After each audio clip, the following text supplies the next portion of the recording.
ETV Bharat Urdu में आपका खैर मकदम है। न्यूज़ टाइम की अहम खबरें। दिल्ली हाईकोर्ट ने पीएम मोदी के इलेक्शन लड़ने पर पाबंदी लगाने की दरख्वास्त को मुस्तरद कर दिया। अर्जी में पीएम मोदी पर लोकसभा इंतखाबात के दौरान मजहबी देवताओं और इबादतगाहों के नाम पर बीजेपी के लिए वोट मांगने का इल्ज़ाम लगाया गया था।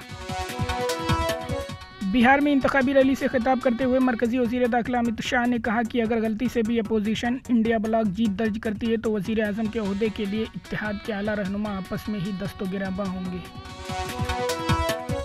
कांग्रेस लीडर राहुल गांधी ने कहा कि रिजर्वेशन का मतलब है मुल्क में गरीबों, कबायलियों, दलितों और पसमानदा लोगों की मुसावी शराकतदारी, लेकिन नरेंद्र मोदी निजकारी को हथियार बनाकर आपसे ये हक छीनना चाहते हैं। मरकजी वजीर स्मृति ईरानी ने बीजेपी उम्मीदवार के तौर पर पीर को अमेठी से अपना पर्चे नामजदगी दाखिल किया, जबकि वजीर दिफा राजनाथ सिंह ने लखनऊ पार्लिमानी हलके से पर्चे नामजदगी दाखिल किया।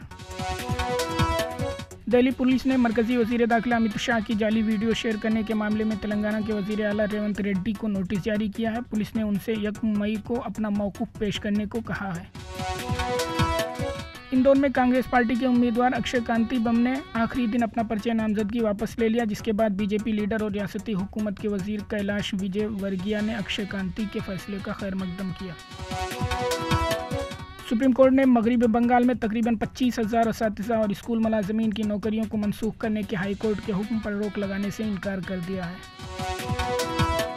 सीपीआई लीडर मोहम्मद यूसुफ तारिगामी ने अनंतनाग सीट के इंतखाबात मुकर्ररा शेड्यूल के मुताबिक मुनाकिद होने पर जोर देते हुए कहा है कि अगर इलेक्शन मौखिर किए गए तो ये बहुत बड़ी नाइंसाफ़ी होगी और अगर इंतखाबात को मौखिर किया गया तो हम अदालत आलिया का दरवाज़ा खटखटाएंगे। पाकिस्तानी नेसाद स्कॉटिश हमजा यूसुफ ने स्कॉटलैंड के वज़ीर आज़म के ओहदे से इस्तीफ़ा दे दिया है। उन्होंने ये फैसला उस वक्त लिया जब ये वाज़ेह हो गया कि वो अपोजिशन की जानिब से पेश किए जाने वाले तहरीक अदम एतमाद में नाकाम हो जाएंगे। अमेरिका में फ़लस्तीन की हमायत में तलबा के एहतजाज में मज़ीद इजाफा होता जा रहा है। मुख्तलिफ यूनिवर्सिटियों में एहतजाज के दौरान अब तक 200 से ज़ायद तलबा को गिरफ्तार किया जा चुका है। न्यूजीलैंड ने T20 वर्ल्ड कप 2024 के लिए अपनी 15 रुकनी टीम का ऐलान कर दिया है। अपना छठा T20 वर्ल्ड कप खेलने वाले केन विलियमसन को टीम का कप्तान मुकर्रर किया गया है। खबरों के ताज़ा अपडेट्स के लिए ETVBharat.com लॉगिन करें।